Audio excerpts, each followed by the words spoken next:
ہوتا ہے یہ ایک الگ سوال ہے، لیکن اس منشور اور وہ منشور کتنے حقیقت پسندانہ ہوتے ہیں یہ بھی ایک سوال ہے.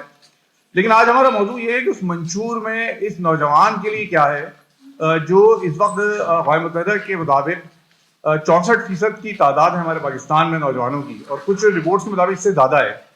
تو وہ نوجوان جو ہر جگہ بہت اہم رول ادا کرتا ہے، چاہے وہ الیکشن ہو، چاہے کسی اور جگہ، چاہے پروٹیسٹ ہو، آپ لوگ ہی رول ادا کر رہے ہوتے ہیں.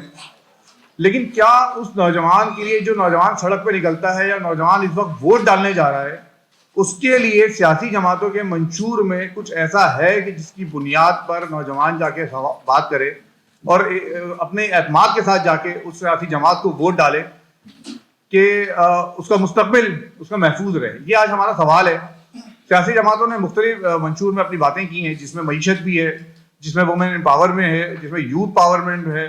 ایجوکیشن ہے، روزگار